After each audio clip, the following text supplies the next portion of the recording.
Ya saya buka juga di sini. Bulan Februari 2023 itu saya diminta bertemu oleh Pak Prabowo empat mata. Bulan Maret dilanjutkan, kita sempat melakukan sebuah survei.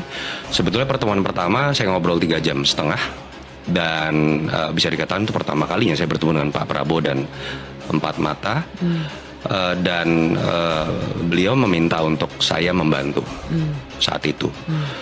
Beberapa minggu kemudian saya dipanggil Pak Jokowi, saya langsung lapor, Pak, saya diajak ketemu oleh Pak Prabowo, saya belum lapor ke Bapak, mohon maaf, saya bilang. Dan saya agak kaget sih jawaban Pak Jokowi, iya saya udah tahu loh, saya kaget loh, udah tahu gitu, malah kan dalam hati kita, apa dia yang nyuruh gitu ya, jangan-jangan. Tapi pada detik itu dalam sebuah obrolan saya juga bicara, Pak, kalau Bapak dukung Prabowo saya hormati, tapi saya sulit untuk membantu, karena mungkin subjektivitas saya sebagai seorang aktivis.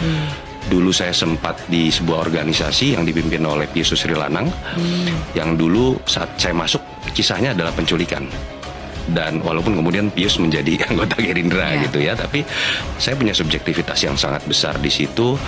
Dan ya akhirnya berjalan seperti itu. Nah kemudian ketika Mas Gibran kemudian maju, saya ingat pamitan saya terakhir itu ke Pak Jokowi bulan Agustus itu 2023. Terakhir saya bilang saya nggak bisa bantu. Seingat saya saat itu Pak Jokowi bahkan masih berbicara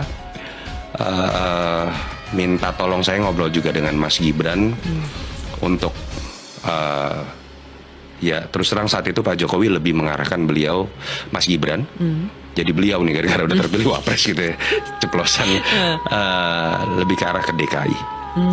Jadi kalau sampai ditanya Agustus 2023. pengalaman saya pribadi menyatakan seperti itu, bahwa sampai saat itu yang saya dengar langsung dari Pak Jokowi, beliau pun belum merasa srek dengan isu-isu terkait dengan Mas Gibran menjadi cawapres. Tapi kan apakah Pak Jokowi terbuka dengan saya apa adanya atau tidak, saya nggak tahu. Dan memang mungkin beliau, karena beliau tahu saya sering WhatsAppan, rajin komunikasi dengan Mas Gibran as a friend gitu ya.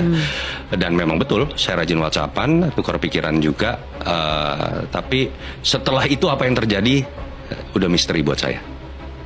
Itu terakhir komunikasi dengan Pak Jokowi. Dengan Pak Jokowi empat mata yang biasanya rutin terakhir Agustus 2023. Apakah pada saat itu Mas Toto sudah tegas mengatakan bahwa saya tidak bisa bantu Prabowo, saya tidak bisa bantu Gibran? Ya, saya pamit 3 kali kalau terkait dengan Pak Prabowo. Tetapi terkait Mas Gibran saat itu tidak ada perdebatan, karena saat itu posisi Pak Jokowi ketika bertemu dengan saya malah dalam posisi juga saya membacanya tidak seret. Oke. Terus yang ketemuan dengan Pak Prabowo ini itu? udah kebanyakan bocorannya nih. Loh memang si paling kontroversi ini memang Kayaknya tuh, mengundang bocor-bocor kayaknya seperti di WhatsApp ini. bukan bahas ini. Aduh, gue kurang ilmunya nih gara-gara kelamaan masuk TV nih. Silatnya kurang jago. Aduh, justru jago banget nih Mas Toto. Makanya kita jadi penasaran kan. Pas ketemu dengan Pak Prabowo di situ yang Februari ya atau Maret ya Mas Toto? Itu udah Februari dan Maret. Februari dan Maret. Itu Mas Toto sudah tegas tidak bisa membantu Pak Prabowo. Tidak, tentu saja tidak. Spesifiknya permintaan Pak Prabowo apa? Bantu saya. Oh. Saat itu bahasa yang keluar adalah bantu pasangan Prabowo Ganjar. Jadi bener ya, memang serius waktu itu ya menduetkan Prabowo Ganjar ya. Nambah lagi. Ya kalau saya memang apa yang saya rasakan langsung ya dan alami langsung ya saya ceritakan. Toh sekarang sudah menjadi sebuah sejarah. Saya pikir kalau saya buka bisa jadi pembelajaran politik. Ada hal-hal empiris yang pernah terjadi dalam sejarah politik 2024. Terus Mas Toto terkejut gak ketika diminta bantuan Prabowo Ganjar itu? Atau Tidak. sudah menduga? Tidak. Saya merasa saat itu mungkin bukan hanya saya ya. Kalau saya lihat dari pertemuan-pertemuan Pak Prabowo yang minimal diposting di IG Pak Prabowo, saat itu mulai terlihat sekali Pak Prabowo mungkin memanggil beberapa orang yang dianggap dekat dengan Pak Jokowi. Salah satunya yang diposting oleh, saya lupa apakah di IG Pak Prabowo atau Wisnu Tama diundang juga. Itu kan orang yang sangat dekat dengan Pak Jokowi ya. Jadi saya menangkapnya saat itu adalah ini upaya Pak Prabowo. Saat itu isunya kalau tidak salah timingnya tuh hampir bersamaan dengan pertemuan di Kebumen yang di Pematang Sawah itu. Yang Jokowi, Ganjar, Prabowo. Iya. Saat itu kan orang perang tuh, pendukung Prabowo bilang Prabowo Ganjar.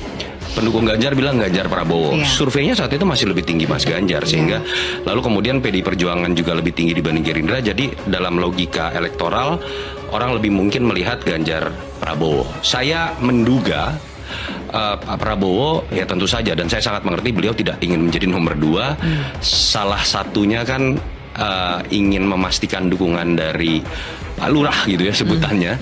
Itu adalah ketika bisa mendekati orang-orang yang mungkin dianggap dekat. Mungkin saya salah satu pengamat yang dianggap dekat.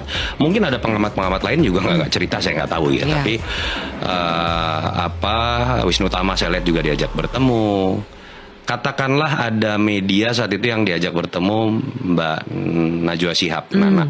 Mungkin juga itu bagian dari upaya-upaya itu. Jadi saya diminta saat itu saya mengatakan terus terang, bahasa saya harus tunggu Pak Jokowi seperti apa. Dan memang saat itu kita tidak bisa membaca secara absolut gitu ya. Dan kemudian saya melakukan survei satu kali, saat itu Pak Prabowo nomor 2, Mas Ganjar nomor 1, Mas Anies nomor 3. Kalau saya tidak salah bulan Februari Maret gitu ya. Dan ya sudah, setelah itu saya bertemu lagi bulan Maret. Yang TikToknya kan nama Mayor Teddy nih yang sekarang lagi terkenal banget. Ya, dengan Mas Teddy sepertinya menangkap bahwa saya ada dalam posisi sepertinya tidak ingin ikut bergabung. Tapi kalau ditanya apakah dalam pertemuan itu ada beberapa hal yang membuat pandangan saya tentang Pak Prabowo berubah? Iya.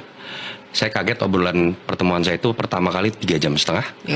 Lebih banyak berbicara pertama-tama mengenai filsafat, sosialisme, pandangan dari Prof. Sumitro, dan tentang pluralitas.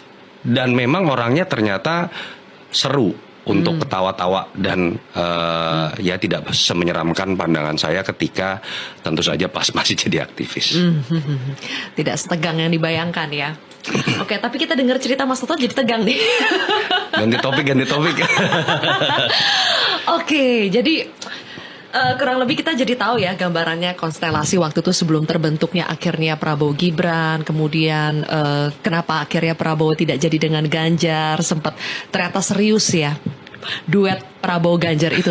Sekali lagi deh pertanyaan terakhir sebelum kita ganti topik Mas Toto, karena penasaran, setelah ketemu sama Pak Prabowo report gak ke Mas Ganjar? Report. Saya cerita langsung. Dan saya sempat bertanya kepada Mas Ganjar, Mas, kalau 08 ya kita sebutkan 08 biasa di politik, 08 jadi wakil gimana? Terus terang Mas Ganjar saat itu saya nggak pernah ada masalah Mas. Oke. Walaupun hanya dalam bahasa lisan gitu ya, tapi ya saya memang ada dalam posisi saat itu malah saya galau. Apakah saya pribadi bisa nerima nggak kalau wakilnya adalah Pak Prabowo? Itu malah saya yang galau. Tapi kalau mau cerita sedikit, Mas Ganjar saat itu mengatakan saya tidak punya masalah dengan Pak Prabowo. Tapi konteks beliau nomor 1 karena survei masih tinggi ya. Pak Prabowo nomor 2. Tapi kan yang diminta Pak Prabowo bantu supaya Prabowo Ganjar. Berarti satunya Prabowo, 2-nya Ganjar. Tapi report ke Ganjar kok dibalik? Ditanyain kenapa Prabowo, saya Prabowo cerita jadi semua bahwa Pak Prabowo meminta Prabowo Ganjar. Tapi saya kan nanya, kalau Mas Ganjar Prabowo gimana, kira-kira seperti itu. Kalau nggak salah sempat diledekin juga gitu, saya lupa, bayarannya gede tuh gitu kan Mas, kenapa nggak ambil aja lah, kira-kira gitulah. Tapi ya itu akhirnya saya lapor ke Pak Jokowi juga. Pak Jokowi seperti biasa ya, kalimat pertama saya tahu gitu kan. Terus ya saya izin lagi Pak, nggak bisa. Ya Pak Jokowi sempat tanya kenapa ya Bapak, kan saya pernah ngomong